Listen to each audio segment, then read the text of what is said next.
as the CEO, I want to own less than 50% since the very beginning because I believe it's a collective mission.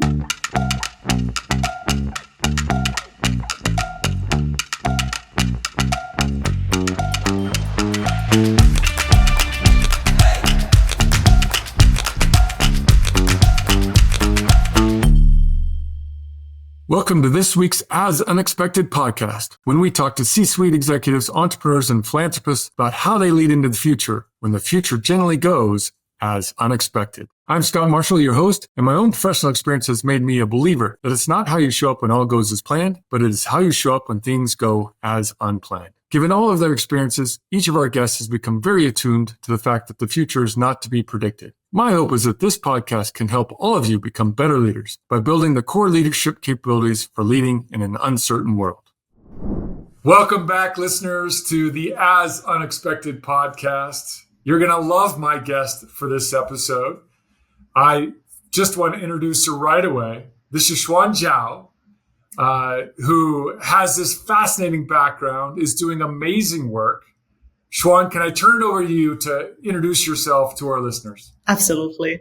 So nice to be here. Hello, everyone. I'm Xuan. I'm a social psychologist by training and turned entrepreneur. So now I'm the co-founder and CEO of my social enterprise, Flourish Science. So we are building a Duolingo for happiness, because happiness is a skill that you can learn through practice. And there's so much knowledge about how to take small actions to brighten our days and deepen our connections with each other. It's not reaching the public. And that's what the problem we are solving right now. That's a great introduction. And there's so much in that relatively short introduction. You're a social scientist. Yes. You're an entrepreneur. Mm-hmm. You are using the nudge sort of idea within that social psychology. You're clearly understand the technology applications of it all. Yes. But first, I want to start with the social psychology framework. You probably see behind me, and of course, those who are only listening won't be able to see it. I have Robert Sapolsky and Daniel Kahneman. I have a few of their books behind me. Incredible. I am not a social psychologist. Mm-hmm. I am an armchair. I sit down and I read these books and I find them fascinating. So can you share with our readers or listeners more about this social psychologist and behavioral scientist mindset that you are bringing to your life and work? Totally. So specifically, I'm trained in social psychology. That is how we connect with each other, how we oftentimes do not connect with each other, how we understand each other and ourselves, and sometimes how we do not understand each other and even ourselves. So my dissertation topic when I was a PhD student was, I did my PhD at Brown. And before that, I actually fell in love with psychology during my undergrad. So my topic is on perspective taking and empathy, about how we see the world from different perspectives and how we come to see each other's perspectives sometimes. So this perspective, it really helped me to appreciate that we all have different values. We all have different beliefs. We all have different goals. And sometimes we do share values, goals. And that really helps me personally because I am the only child of my family. So growing up, I'm the center of the universe. I didn't really have to take other people's perspectives. So the reason why I decided to study perspective taking and social psychology is in part because I want to become a better human being and better collaborate with other people. So that I think has been very helpful so far. I think it's a great framing. So social psychologist really focusing on the connectedness. Again, I'm such a rookie at all of this. I love to read it. I love to listen to podcasts on it. Mm-hmm. Can you sort of talk to our listeners about how the brain actually evolved into our species? Because my understanding, as basic as it is it evolved based on connectedness. Mm-hmm. Yeah. That we are inherently a social person, and Our brain operates that way. And even the hormonal signals are linked to that. Exactly. Our brain is wired to connect. So I'll just give one example. some of my research during my postdoc. So after I did my PhD at Brown, I went to University of Chicago Booth School of Business, and there I spent 3 years studying how we interact with each other, and also collaborated with the Second City using improv techniques to create executive training workshops on active listening, on perspective taking, appreciating differences. So anyway, when I was at Chicago Booth, a line of my research is about giving compliments. And it's so powerful because there's research about from neuroscience showing that when we receive positive affirmation from other people, our brain, the reward circuit in our brain lights up just like how when we receive money. So it's intrinsically rewarding. Wow. And yet we find that people oftentimes do not give compliments when they have something nice about other people to say. And they underestimate how much positive impact their kind words can make on other people. So it's very much in the brain. There's a lot to unpack in that. So for sure. So can you elaborate further on why people are not that likely to give a compliment, even if they have one to say?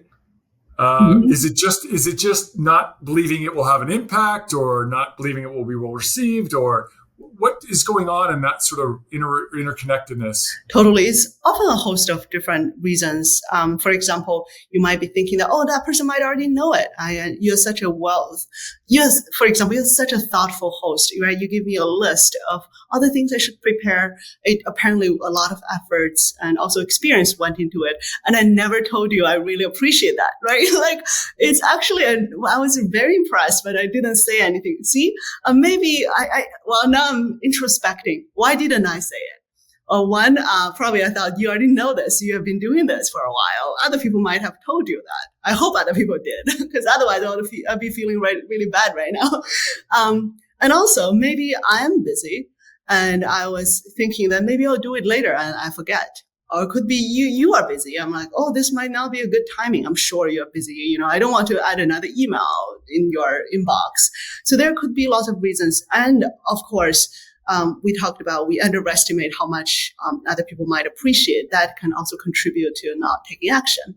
Because at the end of the day, it's like I have to take some effort, at least verbalizing my thoughts. It's not a whole lot of effort, but even still, if I know that you will care a lot about it, then I'll probably put in that little amount of effort to really type out a compliment. But I didn't. Now I feel really bad. But that's the psychology that's happening in our life, like at any given moment. Like, why do I do that? Why don't I do that? So it's fascinating. That is fascinating. And now I'd like to turn actually all of that to your entrepreneurial effort. Flourish Science with the Flourish app. Please share with our listeners this super cool effort that you're bringing together with your peers, taking it to market, focusing on universities and companies, and really trying to bring this science to the world. Yeah, absolutely. This is what we call the last mile problem of science. So the last mile problem is that oftentimes you have something great to deliver and it's not reaching the intended audience, because for the last mile is the hardest to deliver, right? And for science too, scientists have spent so much energy running experiments, writing grant applications, and writing up papers. And then we just put those papers on a shelf, and that's it. That's the end of No, the intended effect is to actually help people, to let the knowledge reach people. So it's really painful for me to see that, and myself included, spend years and over a decade of energy on publishing papers and not translating that into actionable insights for people in their everyday life and reach them when they need it the most, right? So, for example, when I'm hanging out with friends, maybe it's a great opportunity to give some compliments. Or is there a way to remind me to do that? Or have a meaningful conversation instead of just talking about the weather. So that's where we also use AI. We really want to help people figure out what's the most relevant knowledge and most practical small action you can take at that moment. Say when you are coping with emotions, or when you are when you have an opportunity to savor a good day. So what are some actions you can take? So that is how we are building this product. I would also go back to say that, that has always been my personal kind of mission, since college, because when I was studying in college, I have always loved science, but I really struggled to understand two questions. That is, so what and who cares? So, so now I have my own answers. So what and who cares? That's why we are building this product, so it can have this positive impact in the real world. It sounds like you have had conversations with VC firms as well. You have a pitch. In a way, as a founder, you are always selling. To VC, you're selling a piece of your company, but to your employees and your co-founders, you are selling the vision that you see, that find the true believers, the first believers. And to your customers, obviously you are selling. So yes, I have different pitches. Yeah, very good. Very good. So to the main theme of this podcast, which is very fitting for any entrepreneur, would you be willing to share with our listeners a few examples, a few stories on this entrepreneurial journey when you faced something that was truly as unexpected? And not only that, but how you showed up, and how you showed up with your peers and the outcome of all that. Because this kind of reflection is so important for people. Yeah, this is going to be a very raw answer, because you mentioned you're going to ask me this question, and I kind of forgot to prepare. So it's not polished at all. I would say most of the incidents, the stories that come to my mind, they are about people, about how, for example, a co-founder or a employee, suddenly show up one day. And for example, they have certain demands, or they are ready to quit. So I have some stories like this. That's immediately what comes to my mind. For example, but oftentimes, you said that something truly unexpected. I don't know if those are truly unexpected, because you start to get a sense, like days or weeks before, there seems to be something off. It wasn't, I didn't know when a serious conversation would happen, but I knew it was heading in that direction. So just two examples. One is my co-founder, Julie. Julie is my brain sister, and she's defending her PhD thesis in just a few more days at Stanford. So I'm very excited for her. So when we just started, Julie had, we worked together very closely, but Julie is still a PhD student, and PhD itself is very, very stressful. Can't imagine how she survived the past 1-2 years. So at some point she was so stressed. She was also studying abroad in that semester in Japan, because she's a cultural psychologist. So she studied different cultures. She was in Japan, so we didn't get to spend a lot of time in person at all. And, it was also a lot of work for her to do in Japan, and also everything. And one day she just texted me saying, "Xuan, can I talk to you?" And usually when people say that to you, it's probably not something good. So you're like, okay. So at that moment, I'm like, okay, calm down. Like, and listen, you're the leader. You have to listen, what other people are going through. So in this case, so Julie, she basically was almost crying and say that, "Can I give you back all the shares? And I want to quit because I can't handle all the stress and all the work." I'm like, calm down. What is happening? And then let her, I'm sorry, Julie, if you ever hear this. So she was like basically both crying and also just telling me a bit about all the stress, and even it impacts her relationship with her romantic partner. So all of that. And I'm like, okay, so, if it's about, balancing the stress, and the work, I can totally take on more responsibility, and we can also create a new timeline based on your situation. Because I believe, Julie is truly bringing this unique value to Flourish. And she's in a sense my muse. She's such a warm, compassionate person. Inspire me to create the AI that's kind of inspired by Julie. So we figured out that, it's okay. Don't return all the shares. Totally. for her, she felt that the shares is a burden, a responsibility, and she needs to justify that.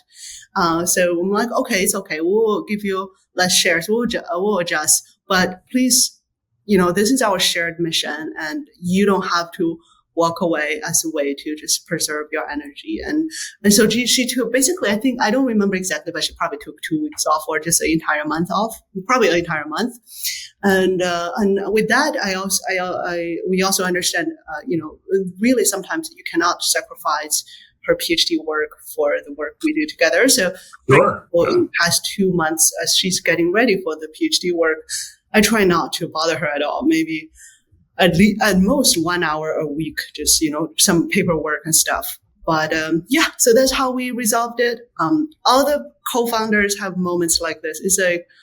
It's part of the process. I feel like there were moments when I broke down and my co-founders were there. And there were moments, Tianyi, she's another co-founder, she broke down, and then we are there. So I think that's what comes to my mind first. Yeah. So early in that story, you said something that really resonated with me. There was a lot that resonated, but you started out by saying, if I'm paying attention, which you clearly are a leader who pays a lot of attention, you're already listening to the signs coming from the people you work with, from the market, from others. You're listening. Mm-hmm. So in that case, you're not surprised. You at least have some sense of what's coming because you're already listening so deeply to the environment around you. Yeah, exactly. Kudos to you for being a leader like that, who's truly tuned in to the people around you. Thank you. And then the second thing you said is you were nervous, but then you remembered what I have to do is just listen. Mm-hmm. Again, that is powerful leadership. That is in simple terms one of the ways I frame it is curiosity. Mm-hmm. Willingness to be changed by what you hear, and the courage to take risks when you don't know what the outcomes will be. I mean, you bring these core aptitudes or core leadership traits to your work for such a an early stage entrepreneur. That has great meaning, and I think it's what's going to ensure your success over time. Thank you. I'm so flattered. Your compliment means a lot. Thank you. Yeah. There is also a related incident that also came to my mind that ended up differently. So I also want to share that one. Please. So we, for our startup, we have also been, looking for tech leaders. So, technical leader / co-founder is a very important role for a tech startup. Yeah. Early in our journey, we met this one guy who we really liked him, and he really seems to be a great fit for the role. And he worked with us for 3 months, and he is on the East Coast and we are on the West Coast. So there is time difference that was tricky. But other things seem to be going pretty well. But gradually, towards the end of the end of the third month, we start to notice that he actually started to be less and less involved. You start to notice that he sometimes was late for meetings, and towards the final 2 weeks, he forgot to attend a meeting. So you actually that was when we started to realize that maybe he has some other plans. So that's also like listening to the signals. So my co-founder and I, Tianyi and I, we already chat about this. We're like, it looks like he might be quitting. And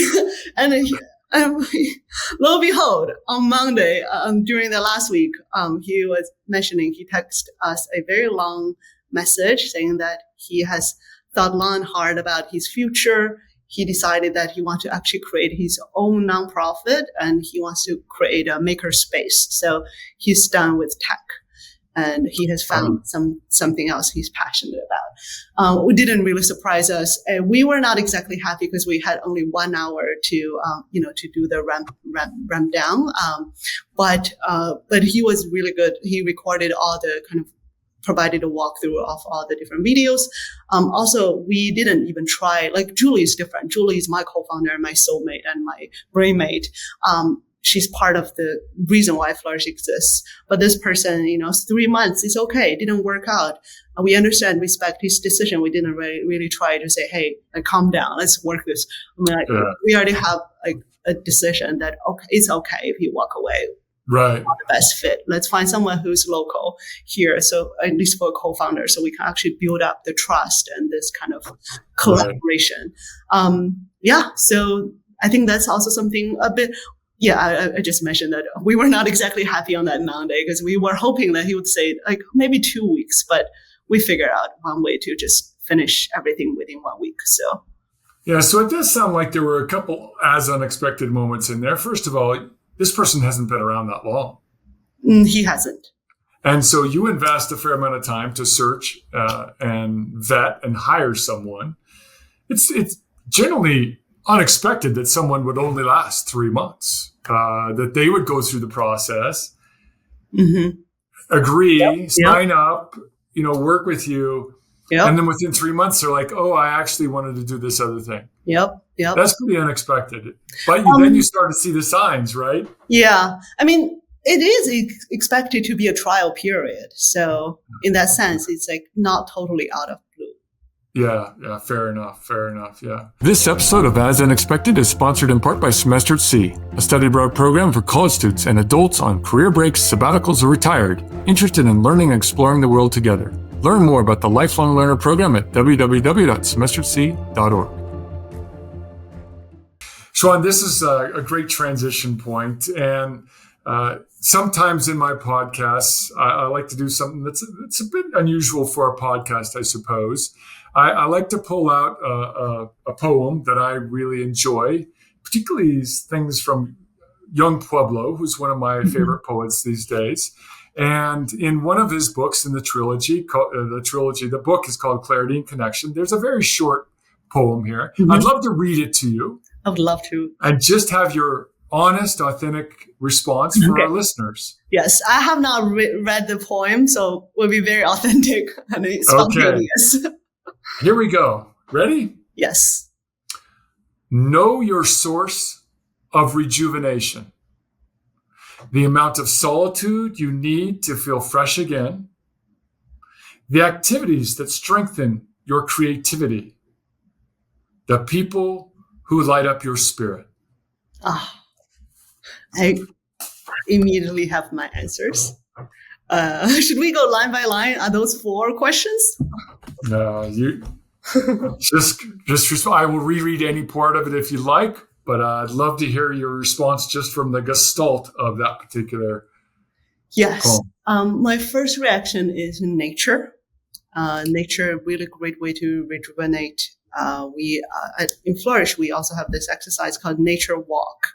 So the nature walk, nature could be, it doesn't have to be forest, or it could be just a moment, step onto the street and look at the sky and the leaves, the shape of the cloud.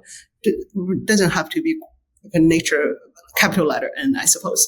But nature is rejuvenating, and we teach people to find 3 new S's. So a new sight, a new sound, and a new smell. So it really helps you to feel more grounded and get out of your head, start paying attention. Also get some more oxygen inside your body because you're trying to find a new smell, right? Right. Take a deep breath and also listen. So really gamify this exercise a little bit to kind of have goals, not just be in nature, but find 3 new S's. It really rejuvenates me. Just a moment of just standing outside. Also, I don't take the beautiful weather in California for granted, but I like all kinds of weather, by the way. When people ask me East Coast, West Coast, I'm like, I like it both. Or Midwest, I like all of them. So that's one. But then the last line is about people. So I think it was something about people. Lift your spirit. Lift my spirit. 100% my husband and my teammates at Flourish. So my husband, he's a very sweet person, and it's really hard to be a startup what's the word? Spouse. You need to sacrifice a lot. Like I'm really, really busy and I'm also not bringing in any income right now. We are still our fundraising is going pretty well. I think we are getting very close to start paying us the first check. And my co-founder, Tianyi, thank you. My co-founder, Tianyi's, I asked her, what are you going to do with your first check, right? Like, you probably remember back in the days when you first got your first check from your first job. And this is your first check from your own company. So I was like, what are you going to do with that first check? She was like, I'll buy something for my husband. So, Perfect.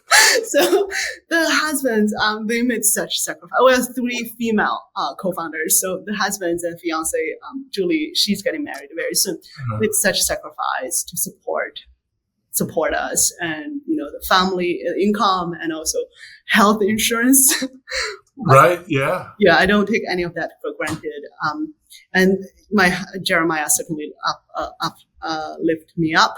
And also my teammates. So Flourish. I think what's beautiful about having co-founders is that this is a very, very, very hard job, building a startup. And sometimes when I'm feeling low, I'm feeling hopeless. Luckily, there's at least another co-founder who's feeling a bit more positive, and that person can talk me out of it. So when one person's falling, other people catch her up and lift her up. So that's how it has been. I can't imagine building a startup by myself. Yeah. I know, like down the line, when the company becomes bigger, you are the CEO. In a way, it's a very lonely position. You have the pressure from the board, and then you have all the employees you need to lead and manage, and you can't share everything with everyone. I understand there will be a time when it may not be like you may not be able to work as openly closely with your co-founders as you are today. I don't know. I hope not, but I also know the reality could be challenging at some point. But we truly have that kind of trust. Many people have told us they rarely see that kind of level of trust among co-founders. And I think it's also because we honor Flourish as our collective life mission. So an example is when we were dividing how we split up the equity share. It's a very, very delicate conversation when in any startup. How are you going to split up? How much do you earn each? How much do you own? So for me, I made it very clear that I want to, even though as the CEO, I want to own less than 50% since the very beginning, because I believe it's a collective mission. It's not just me. And if I own more than 50%, then I don't have to kind of pay attention to what my co-founders think because I'm the majority. Right. And I know it could work for some other people. They are a very strong leader, but for me, I think it's half of the fun is building this with you guys. So I don't want to be the dictator. So that's since the very beginning, it's a collective mission and we take it very seriously. So I think that's reflected in how we interact with each other too. Perfect. I love it. Xuan, this has been so much fun. I learned a lot. Oh, yes. And just really loved every reflection and perspective and answer you gave through this podcast. I would like to finish, if you don't mind, with one simple question, short answer. Yeah. If you have one piece of advice for anybody aspiring to be an entrepreneur, what is it? Give me a moment. Well, it's funny. My first reaction is don't. I love it. And if they want to, and if you want to, you have to know that you have to be willing to what you are willing to give up and what you aren't willing to give up, because it's very hard. It takes a lot of effort. For example, for me, my bottom line is my relationship with my husband. And, even that, like last year, we had a kind of a few months when we had to, really figure out what the relationship is for. But then thankfully we figured it out. That's the bottom line. I mean, my academic career, I gave it up. I quit Stanford. My research scientist, I dreamed of for many, many, many people. I give it up and I'm okay with it. So yeah. And also, like, seriously, if you have other better things to do in your life, if you are not sure if you want to be an entrepreneur, then don't. If this is the only thing I want to do now, there's nothing else I'd rather do in my life than building my own startup, like, fine. God bless you. But just know and you have to draw a bottom line. This is, I will give up all of these.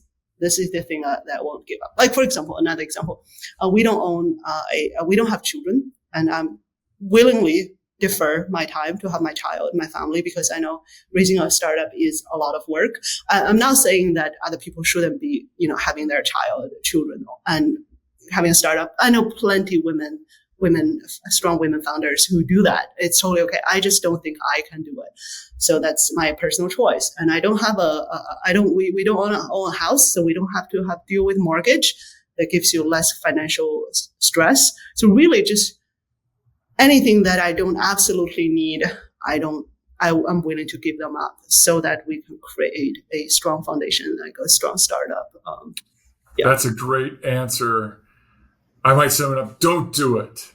That's the answer. Don't do it. Unless you can find better things to do in your life. Yeah, that's perfect. Hey, Xuan, thank you again for joining the podcast. It's been a pleasure talking to you. Make sure Flourish does, in fact, flourish. And follow your 3 S's. I certainly will. Thanks so much. Thank you. Thank you. Such a pleasure to be here. Thank you so much. Have a flourishing day. I will. All right. This episode of As Unexpected is sponsored in part by Semester at Sea, a study abroad program where students visit 10 countries on 3 continents, all while taking 3 to 4 college classes through Colorado State University. See course offerings and upcoming voyage itineraries at www.semesteratsea.org.